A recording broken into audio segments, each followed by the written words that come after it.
आई एगो हम अपना YouTube Amit Singh Rana official channel से मैं जौन गीत गैले बानी, बहुत बढ़िया रचना शिबू गाजीपुरी भैया के बा। माई के ऊपर बड़ा अच्छा रचना भाई।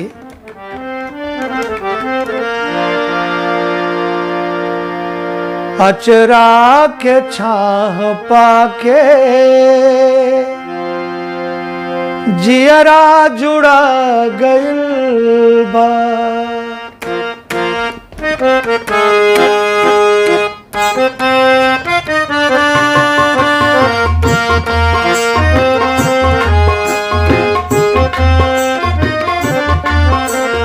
अचरा के छाह पाके जियरा जुड़ा गइल बा।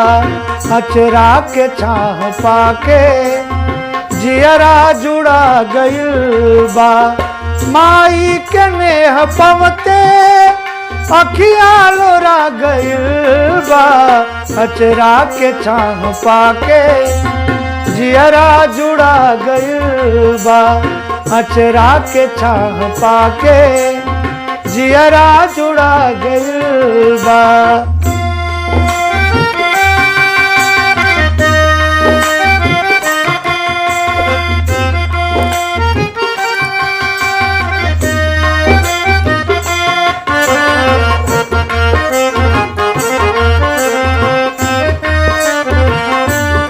जाओ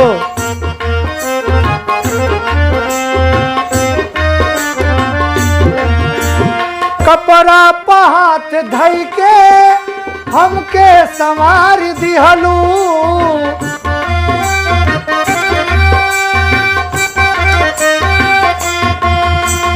गजरा लगा के तनिके नजरी उतार दिहलू।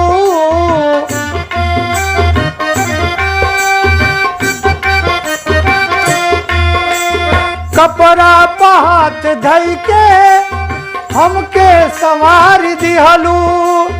गजरा लगा के तनिके नजरी उतार दिहलू। तोहरे दुलार हमके, तोहरे दुलार हमके राजा बना गइल बा। अचरा के छाह पाके जियरा जुड़ा गइल बा। अचरा के छाह पाके जियरा जुड़ा गइल बा।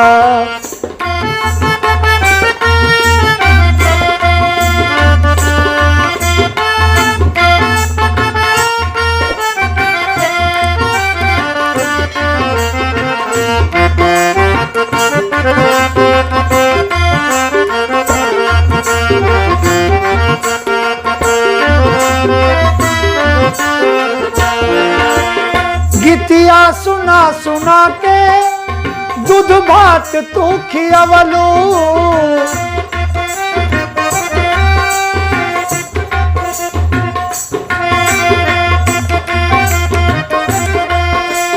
हमके सुतावे खातिर अपना के तू जगवलू।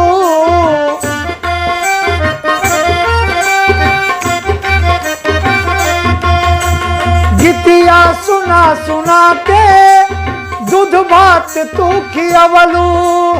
हमके सुतावे खातिर अपना के तू जगवलू। हमरे खुशी में तो होके, हमरे खुशी में तो होके सब कुछ भेला गइल बा। अचरा के छाह पाके जियरा जुड़ा गइल बा।